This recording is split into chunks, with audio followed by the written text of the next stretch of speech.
Hi అండి అందరికీ. ఈరోజు కాలీఫ్లవర్ టమాటో కర్రీ చేశాను. దీని ప్రాసెస్ ఎలా ఉందో మీరు కూడా చూసేయండి. ముందు స్టవ్ ఆన్ చేసి కడాయి పెట్టుకొని అందులో ఆయిల్ వేసుకోవాలి.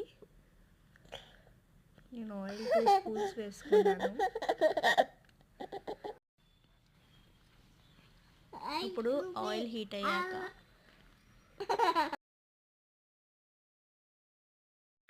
ఇప్పుడు ఇందులోనే కట్ చేసుకున్న ఆనియన్స్, చిల్లీ ఇందులో వేసుకోవాలి.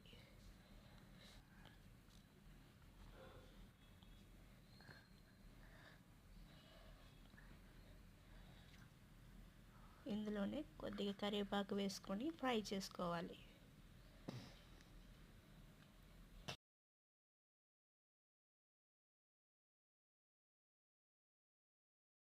ఇప్పుడు ఇందులోనే లైట్గా కొత్తిమీర వేసుకొని ఫ్రై చేసుకోవాలి.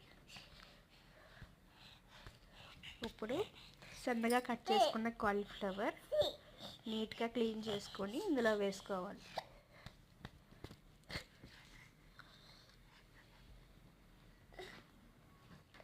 ఇవి ఒకసారి కలుపుకొని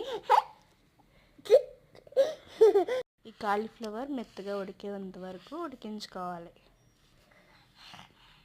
చూసారా ఇప్పుడు ఎంత బాగా ఉడికాయో. ఇప్పుడు ఇందులోనే టమాటా ముక్కలు వేసుకొని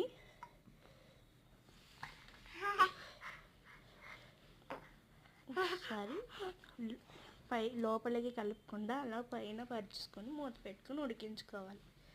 చూసారా ఎంత బాగా ఉడికాయో. ఒకసారి ఇది పైకి కిందికి ఇలా ఇవి ఒకసారి బాగా కలుపుకోవాలి. ఇప్పుడు ఇందులోనే కారం 2 స్పూన్స్, సాల్ట్ 2 స్పూన్స్,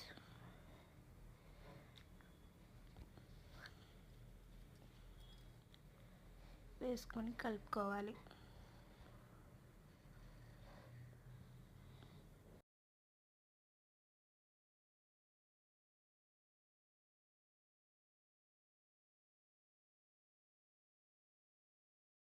ఇప్పుడు ఇందులో తగినంత వాటర్ వేసుకొని ఒక 1/2 అవర్ ఉడికించుకోవాలి. ఇలా కర్రీ దగ్గర పడ్డాక స్టవ్ ఆఫ్ చేసుకొని వేడి వేడి అన్నంలో తింటే సూపర్ ఉంటుంది. మీరు కూడా ట్రై చేయండి. సబ్స్క్రైబ్.